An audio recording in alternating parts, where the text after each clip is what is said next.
See, this is the thing, right? Because we're born in the West, in Britain. Yeah. Religion gets attacked all the time. You have Richard Dawkins. You've heard of Richard Dawkins, yeah? Yeah. Yeah, I call him Richard Dawkins, yeah? He's a bit of a crazy guy trying to, like, attack religions and blame everything on religions and stuff, and there's no proof for God. Yeah. Let me address two things here. First and foremost, we are brought up thinking that everything that we must verify has to be touch and feel. Yeah. But let me tell you something. If God could be touched and felt and seen, would that be God?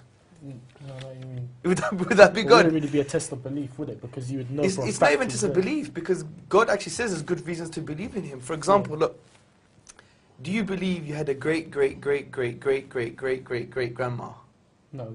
Do you believe you had yeah, but I mean, there's obviously, I know that because obviously I'm here now. Exactly. Yeah, but that's exactly the point. Have you ever seen your great grandma? You don't have access to her DNA. I know scientifically, I would have to have one to be here. How? Well, no. See, that's the point.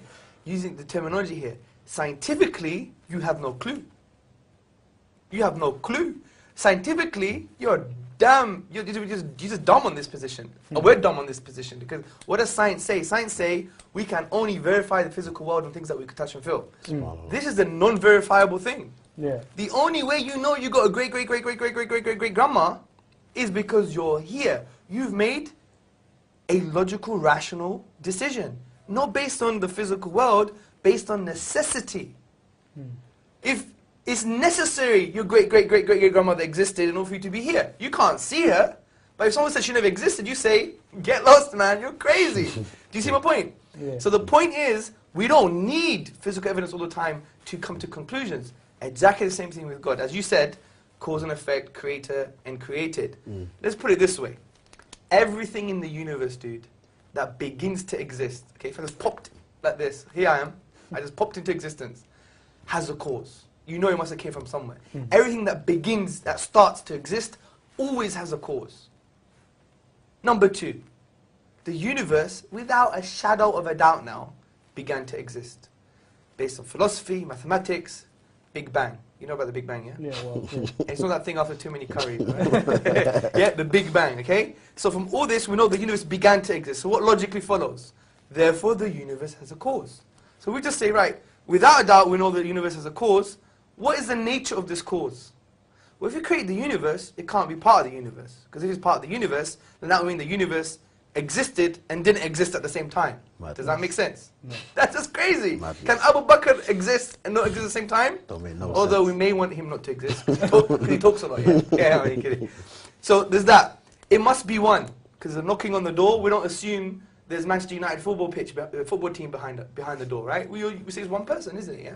It's the most logical explanation. We know he must be all powerful. He didn't create a grain of sand, he created the whole universe, right? Yeah. And we know it must be uncreated. Because some people say, well, who created God? It must be uncreated. Why? Don't know why. But let me give you an example. Say I want to shoot you, yeah? Yeah. Good style like this, yeah?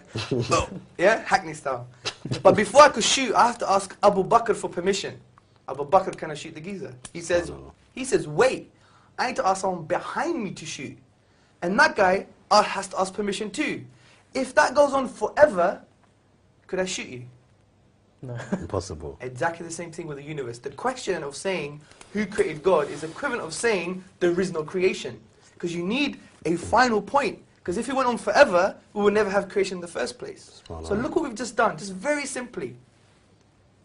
We've said there's a cause for the universe. It must be one, powerful, and uncreated. This is exactly what the Quran says. قُلْ هُوَ اللَّهُ أَحَدٌ اللَّهُ الصَّمَدُ لَمْ يَلِدْ وَلَمْ يُولَدْ وَلَمْ يَكُنْ لَهُ كُفُوًا أَحَدٌ. Say God is one, unique, eternal, self-sufficient. He begets not, nor was he begotten. He's uncreated.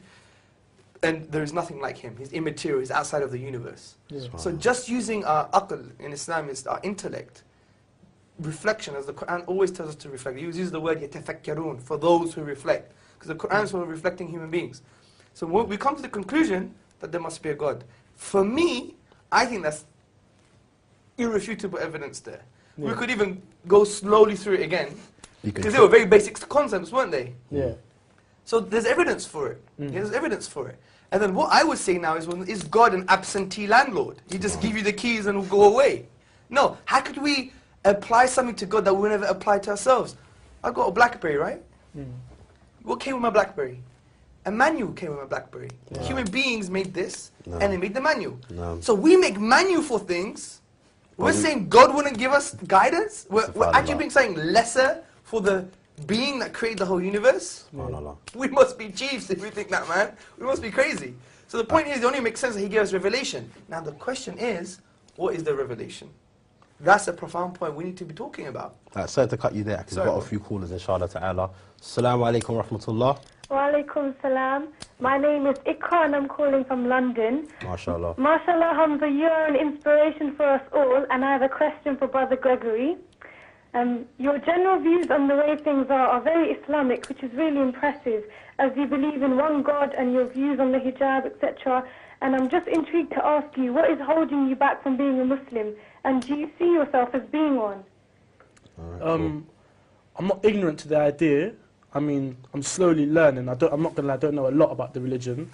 I wouldn't say 100% I feel that I'm going to convert, but even though, like, for example, he's given me very good evidence to suggest there's a God.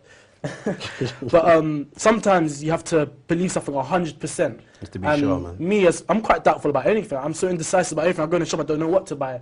So for me, maybe more than the average person, it might take a bit longer to be 100% sure of what path I want to take. I mean, I understand that obviously you shouldn't really take long. Death is promised to every man at the end of the day. Do you know what I mean? So obviously I want to try and find the right path as quick as possible. I mean, that's what I'm trying to do. I'm young, I'm just trying to learn and, you know, hopefully find the right path, really.